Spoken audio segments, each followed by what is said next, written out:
Welcome to the Sourcing Hero podcast, produced by Una, a group purchasing organization that empowers sourcing heroes, and Art of Procurement, the world's largest procurement podcast network. I'm your host, Kelly Barnard. The goal of the Sourcing Hero podcast is to capture the epic stories of people who are rising up and beating the odds to create exceptional value within procurement, directly from those heroes themselves. Today, my guest here on the Sourcing Hero podcast is Kris Lance. Kris is Vice President and General Manager at Una, a group purchasing organization that generously provides the Sourcing Hero with its home. Kris joins me every month to tackle a current news story or topic of interest from his own point of view. So, hi, Kris. Happy December. Welcome to the Sourcing Hero podcast. Happy December. How you doing, Kelly? I am doing just fine. And we're actually going to sort of bask in the Decemberness today. We're going to, this time of year, things are wrapping down. We're looking ahead to things that are ramping up for next year. And so we're kind of going to focus in this moment. How would you describe either your current focus and energy level, or what you're sort of reading from the larger world this particular December? Yeah. Well, for me personally, like I'm feeling good. We're ending another excellent year for Una, but kind of like you were indicating, this is crazy season for me. Or I'll say, growing up as a kid, my dad always warned us. He said it's once you get past Thanksgiving, he called it silly season. Like yes, the world was just silly season. So my energy's high per usual, but high on the nog. Yeah, right. Yeah, right. But my focus is good right now. Like details are paramount for me. I'm kind of a detail oriented person anyway. Yes. But like you said, wrapping up this year, making sure we've set the framework, for next year, and then pushing on some final things to just really, really clean everything up. I kind of look at this time of year as kind of like my golden hour. It's, I guess, either the photography or medical definition would apply, but it's kind of like that real sweet spot of there's everything and nothing is happening at once. So that's absolutely true. And I think from different perspectives, everybody is probably going through much the same thing, right? Like we're all trying to sort of set ourselves up for success when we come back in January. But, I'll speak as a media operations team. It's all like, this is the best of season. This is the biggest download season. It's sort of like a looking back and you go, oh yeah, I forgot that was this year. That was like 5 years ago that thing happened. But it really is. I like your labeling of it as the golden hour, because it is sort of this moment in time where you're standing between 2024 and 2025 and trying to think about both at the same time. Now, from the procurement, sourcing, supply chain connections that you're working with, what sort of advice, you talked about looking at the details. If we were to have like a few things noted down on like a sticky note, like what am I broadly trying to remember this time of year so I can feel good shutting down and feel good starting back up in January? What should business leaders be focused on right now? Well, I think, as a business, I think it depends. I think it depends on quite a few variables, but mainly I think you got to keep in mind, right, that this time of the year, I'm doing air quotes, but it is just that. It's like it's a snippet in time. So I think some of the variables I'm talking about, it kind of depends, like personally, how you even define success. Like what were you setting out to do, this year? But then also it's like, take a step back. Like how were the other 10 to 11 months? Like, were they great? Is now a time to kind of rest, refocus, recharge, or was it not a great year? And do you need to use every moment or every free time that, people or maybe external stakeholders may have to really get things accomplished? So like for me, like I was kind of saying, it's like everything and nothing at once. It's kind of a combination of all those things at play. I think if you only had to do one thing, I would say strategy needs to absolutely be paramount.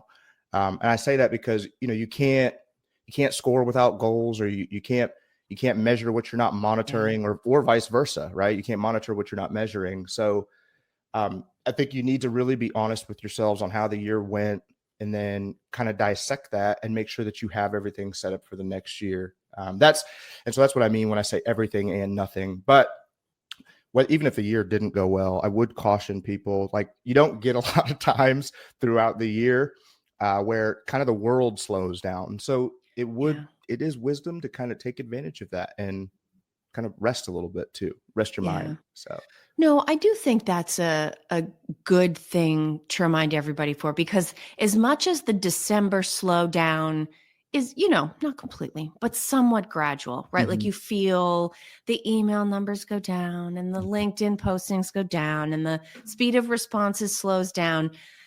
That same dynamic does not exist in reverse on the other side. It's like 8 a.m., January 2nd, boom, full speed. Everything is running again. When we look back over the year, we know in advance, and we've sort of known this all year, right? First, we were watching for October surprise. Then we were watching for the big decision in November. Now we sort of know Donald Trump will be president again in January. We're starting to see some of the appointments in the news. We know some of the potential policy-based or regulatory changes that are coming. And so I think a lot of people are preparing now for a lot of shifts that are going to take place next year. Do you think there are any lessons that we can take from 2024 specifically and try to carry them forward into next year? Or should we just kind of go clean slate, new game, new rules, figure out the best way to operate in a new system? What tends to be your mindset around that? That's a good question, right? Because I don't really subscribe to like new year, new me. Like I don't, I've never really, that's just not been my mindset. But I really like what you're saying there, because that's kind of my temperament at the moment. Is there is lots of change coming, and while some of it may be good, some of it may not. Like I don't think we really know what that change means really. And so, like we've talked about before, and maybe I just brought it up on a different topic, but it's like people like change, but when it's on their terms. And so if we don't know, we don't know what change is coming. Like, I'll say it this way: I'm looking forward to 2025 about as much as I'm looking forward to like a morning swim in Alaska. Like it's but we know you take cold showers, so I feel like I have to call you out to clarify. Well, so what I mean by that then is it's going to be necessary change. It's going to be brutal change, and it's going to be change that we all will get through, and will be probably, I believe, better for it, hopefully on the other side. But I'm just not necessarily wishing time away to like rush into 2025. But if we take a step back though, right? Like the only thing that doesn't change in life is the fact that there is constant change. I think there's that quote that the only constant in life is change.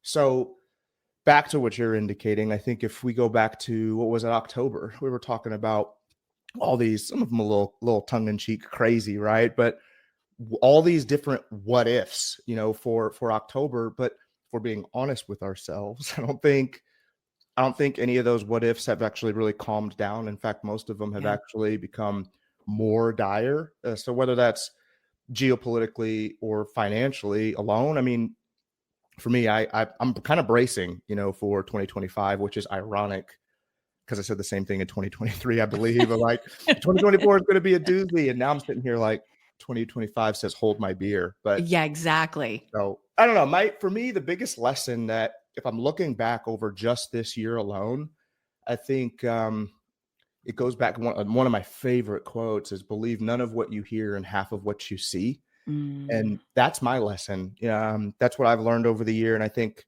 wink, wink, if nobody listens to our last podcast, I think as far as not believing or trusting, the podcast and news topics that we went over. That's right.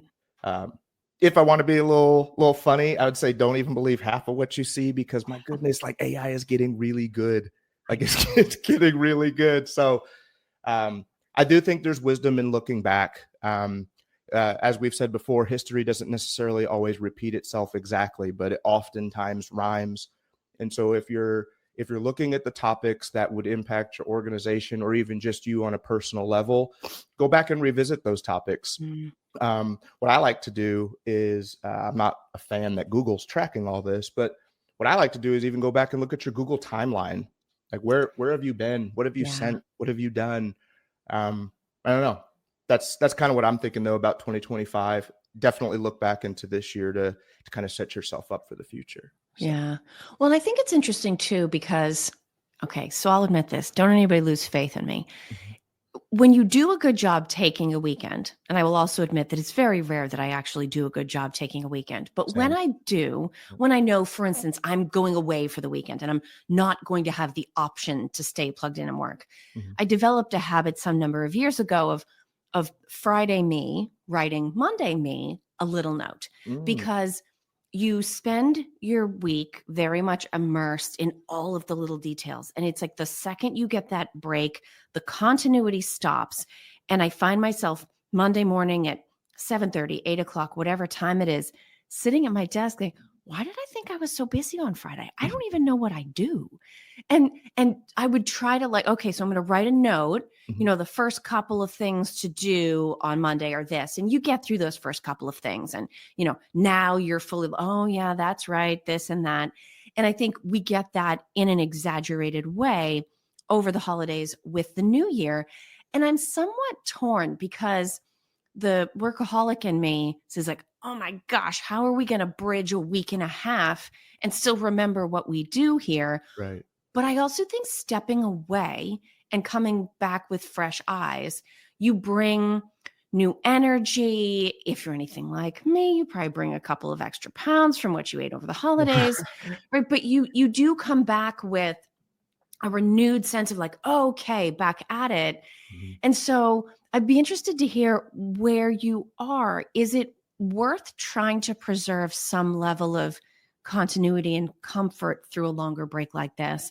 Or do we sort of embrace the break and just, you know what? Let the other side of the bridge be what it's going to be when we get there. We'll figure it out soon enough. And if we don't remember something, maybe it didn't need to be done. I mean, that is a good way. Like, my mom always told me, she was like, well, I was like, oh, shoot, I forgot. And she says, well, if you forgot something, it either wasn't important or it was a Yeah. lie. And I'm like, well, it wasn't a lie. She's like, well, then I guess it wasn't important or it'll come to you. But so that being said, I don't know though that I personally know myself well enough to know that I can't just fly blind Mm, into the future and like, oh, it's going to be great. Like, let's just go. You bring up a good point. I didn't really think about like, what do I do to kind of get ready for the new year? Cause you always do kind of, feel, it's kind of like you're taking a shower, right? You feel reinvigorated, like right. let's go. And so I think it's more of like a mental shower is Mm, kind of what I do. Right. So I usually use the time where we'll call it a lull, right? But I use the time to organize, but it's not organizing my calendar or organizing my email. It's organizing my thoughts. Cause oftentimes I don't really have that luxury to like slow down and think. no, Right. absolutely. So it's really trying to like organize my thoughts, clear my mind, and then above all, get rid of any baggage. Like Yeah. anything that needs to be handled, handle it. Like don't bring anything bad. Like I know for me, right? It's like if you're having an argument with your spouse, you never want to go to bed angry. Well, you don't ever want to bring anything bad into a new year or True. spanning multiple years. So I don't know. You need to apologize. You need to call and apologize to somebody. Do it. You need to call and say thank you. Do it. But like now's the time, in my view, to like really make sure you're mentally set. Because if you're not, I mean, all the other preparation is kind of for naught. So. Yeah. No, and it is a time of year where we get to focus on the things that really truly do matter Mhm. in the Right. big ways. Right. I know for me, you always see like New Year's Eve parties on TV. I've been to some New Year's parties, never looks like it looks on TV. Um, but I always find New Year's Eve kind of a sad time. Hmm. It's certainly helped by the fact. So I'm in the Boston area now. I grew up here. I've always lived here. The big Boston area tradition, New Year's Eve, Uh-huh. everyone gets Chinese food. Really? And it is such a major tradition. Huh. Anybody that's just moved to the area, the minute you listen to this podcast, like seriously get your order in. We now have to put our order in on the 30th to have What? food for the 31st. If you call a good Chinese restaurant Mhm. in the Boston area on New Year's Eve, you could easily have a 6-hour wait if they're willing to take your order. Wow. So that helps because I love Chinese food. So that helps the mood, right? My chai doesn't hurt either. But I do find that you've gotten through, for me, Christmas, and you get to New Year's Eve, and I very much have this sense of like, yes, another door's opening, but also one is closing. Mm. And I tend to spend the day kind of in like a quiet, introspective Hmm. kind of way, because you are leaving something behind. And actually, I think the way you talked about not carrying baggage forward into the new year, it's a very sort of positive reframing of the exercise that I go through every year, not consciously. I don't have like a routine. It's just the energy level of the day Mm. tends to be kind of quiet and low for me. But maybe it is giving the time and energy to the year going by and about to end before, like, okay, now we put up new calendars. It's 2025. We get to start anew. I think it's a really good piece of advice, whether it's personal stuff, professional stuff, Mhm. things that bridge both worlds, being a little bit mindful and conscious about what is the energy that we want to carry with us Mm. into 2025. And this is that moment, because if we don't manage it right over the next few weeks, we don't get the opportunity again for a whole year. Yeah, it's a really good call. You just got to be intentional with your time. But I think the holidays kind of force that by default, right? Because Yeah. you're gonna be strapped for time. Everything's happening at once. You're Yeah. already forced to like reprioritize or prioritize, what things, all the things that are going on personally and professionally. And so I think, while you're in that mindset, I've never thought about it that way though, Kelly, but I'll try it out this year. Like when I'm pausing and thinking about just what Yeah. has been, but it's almost like a not nostalgia, but just really intentional reflection on the year. I'm gonna give that a go. Just that mindset. It's pretty cool. Yeah. Well, and following on that, Mm. I know you said, and it makes me laugh. I'm going to try to say it without laughing. New year, new me. I think that's really funny, because I'm like deliberately not. No, I'm not going to get a January 1st Peloton. No, I'm not going to sign up for the gym. No, all Right. of those like things you can't stick with, right? You can't force yourself to change your routine and your habits quite that quickly and easily just because the calendar's changing. Right.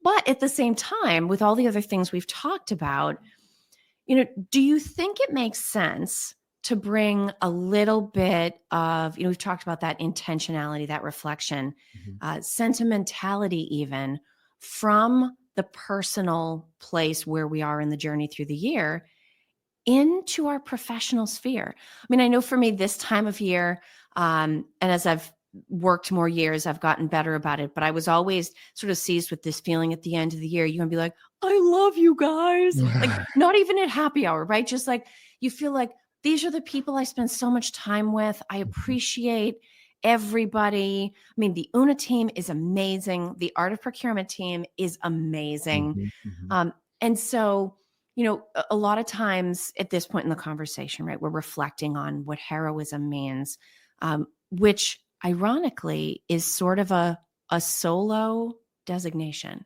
Hmm. A hero is like Superman on the building, Batman in the racy black car, Spider-Man by himself on the web. It Mhm. was very like stereotypical superheroes, and we explore a lot more definitions here. But is there a way we can think about the concept of heroism, what our teams mean to us, a little bit more collectively this time of year? That's a yes. Yes, you can.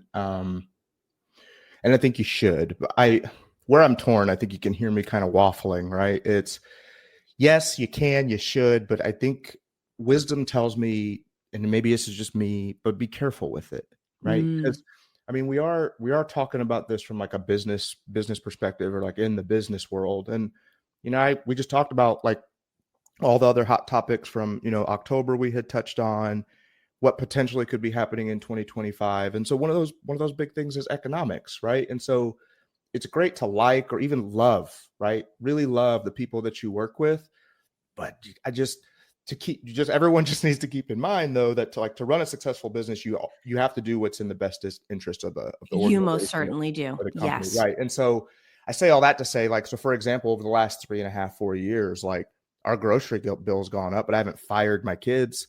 right? We haven't gone That is through so layoffs. generous of you, Kris. We, Wow. the Lance household has not halved. You know what I mean? So I think, yes. So it's just bear that in mind is all I'm Yeah. saying. And it's so, do I think it's okay to like lean in and be tender? Absolutely. As leaders, how can you expect trust from your direct reports if you're not offering trust? How can you expect them to be vulnerable if you're not being vulnerable? And so I think that goes both ways. I think as leaders, it's our obligation to kind of take the charge and lead by example through that. At the same time, I think while that builds rapport and trust and cohesiveness across the team, you just need to also be careful that you're not maybe over promising, Yeah. making any guarantees, or essentially inadvertently giving someone a false sense of security if you know that it's not there. But again, being human, being real, understanding what's going on and asking people like, how do you celebrate and why? Absolutely. I think it's important. And I think leaders should be doing that. Yeah. I love that. I think it's a great sense of balance, right? And it's wise to appreciate, but anybody in a leadership position knows it's one thing to appreciate. It's another thing to project something unrealistic. Right. And so I think that's a great piece of advice. So Kris, as we get ready to wrap, I want to officially on air wish you a very Merry Christmas and a very Happy New Year. I'm grateful for the work that we get to do month in and month out. I am very excited, looking forward to the topics we don't even know yet that we're going to dig into in 2025. If people are meeting you for the first time, maybe we've sparked some thoughts today. Maybe they're going to join us on this little reflection experiment on the 31st. What is the best way for them to reach out with you and connect? Yeah. Well, first of all, I wish you a very Merry Christmas as well and a Happy New Year to you and yours. Wishing safety and just great times together. If you want to connect with me and wish me a Merry Christmas or have a conversation or maybe ask some questions or dig in a little bit further about this topic, or I would recommend checking out some of our other, Kelly and I's other pod topics together. But you can always find me on LinkedIn. It's Kris with a K, Kris, Lance. If you want to just send me an email, it's just Kris, Kris @una.com. But as always, you can go to una.com. You can mash my face and get in touch with me that way, or you can get to see all the other awesome people that make Una what it is. So, and if you're listening, have a Merry Christmas, Happy Holidays, and a wonderful, safe New Year. So. And we will see everyone in 2025. Thank you for listening to this episode of the Sourcing Hero podcast. Join us again next time for more true stories of sourcing and business heroism performed by your colleagues and peers. Look for the Sourcing Hero wherever you get your podcasts, and don't forget to subscribe. Finally, don't forget, sourcing heroism is taking place all around us every day. Keep your eyes open and you're bound to see it. Until next time, I'm your host, Kelly Barner. Stay well, and always remember that you can be a hero too.